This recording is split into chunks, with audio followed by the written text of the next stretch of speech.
제가 봤을 때 이것만 챙겨도 돼요. 어학연수 갈 때 가장 중요한 건 안녕하세요 여러분, 환타입니다. 여러분들 성원이 너무 뜨거워서 바로 2편을 들고 왔어요. 와, 뜨겁다.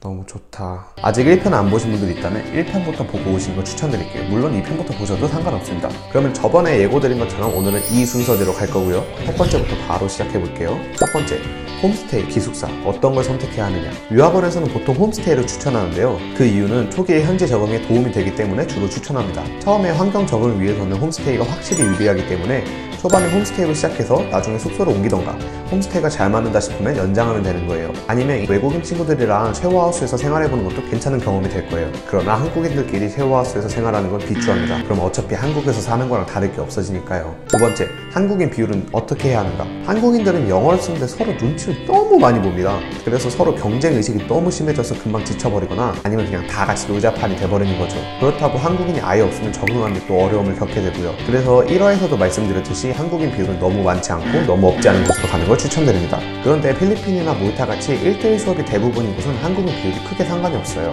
세 번째, 주말에는 무엇을 할 것인가. 결론부터 정리하면 불태우세요. 이게 정성입니다. 어학연수를 어디로 가든 대부분 가야 할 여행지 코스가 정해져 있을 거예요. 1박 2일로 갈 수 있는 곳들이요. 아니면 가끔 현지 어학원에서 소풍이나 원데이 투어 같은 액티비티가 있으니까 거기에 참석해보는 것도 좋아요. 오늘도 빠질 수 없는 중간 홍보. 이런 액티비티는 물론 한국 기업에서 자체적으로 준비한 미션까지 수행하면 어학연수 재미 2000배 보장. 그리고 학원에서는 항상 주말에 어디를 갈지 고민하는 친구 무리들이 있을 거고요. 너무 피곤하지 않는 이상 그 친구들 따라서 같이 여행을 다녀보세요. 잊지 못할 경험은 물론이고 영어 실력 향상에 무조건 도움이 될 거예요. 학원에서 또는 실생활에서 내가 주로 쓰는 문장과 단어가 아닌 여행이라는 특수한 상황에서만 쓰이는 영어들이 또 있으니까요. 이렇게 내 문장들을 넓혀갈 수 있는 또 다른 기회가 될 거예요.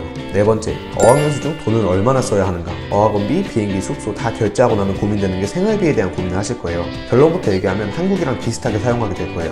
10년 전만 해도 우리나라 물가가 높지 않았기 때문에 조금 넉넉히 가져왔다면 지금 우리나라 물가는 엄청 많이 올라서 다른 나라에 전혀 꿀리지가 않습니다.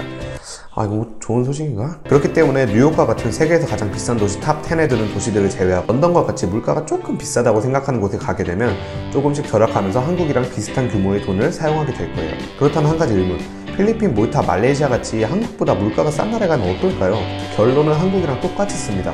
쉬운 예로 필리핀 현지인들은 한 끼에 500원의 식사를 해결할 수 있지만 우리는 그 양이 부족하던가 입맛에 맞지 않을 수 있기 때문에 그렇게 해결할 수가 없어요. 그래서 결국 7,000원짜리 스테이크로 한 끼를 먹게 될 거예요. 그러니까 물가가 싸면 비싸고 좋은 걸 먹게 되지 돈을 덜 쓰지는 않는다는 거죠. 그리고 이런 물가가 싼 나라에 가면 비교적 저렴한 돈으로 스카이다이빙, 스킨스쿠버 같은 다양한 경험을 할 수가 있는데요. 이런 경험에 드는 돈도 한국과 비슷한 수준의 돈을 사용하게 되는 이유 중 하나죠.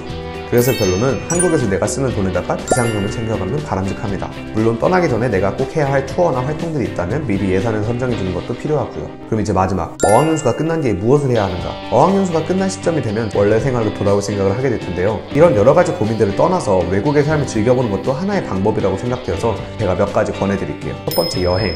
어학원에서 만난 친구들과 함께해도 좋고 혼자 다녀도 좋아요.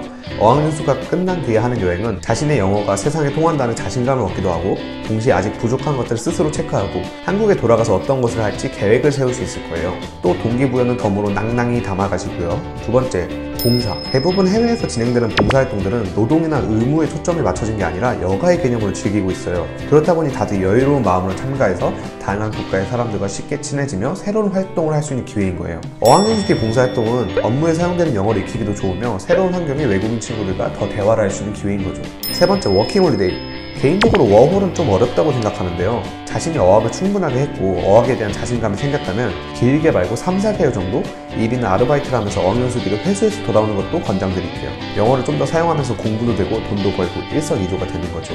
자, 그럼 여기까지가 개비어 2주 어학연수 편이었습니다. 너무 많은 팁들이 쏟아져서 오히려 복잡하실 수도 있는데요. 그렇다면 고민 말고 한국 개비어에 방문하러 오세요. 다시 붙잡고 귀에다 이 모든 내용을 때려드리겠습니다. 개비어 2주는 앞으로 이런 유용한 정보와 실천적인 지식들을 전달드릴 예정이니 지금 바로 여기 옆에 뜨는 구독 버튼을 눌러주세요. 제발요. 감사합니다.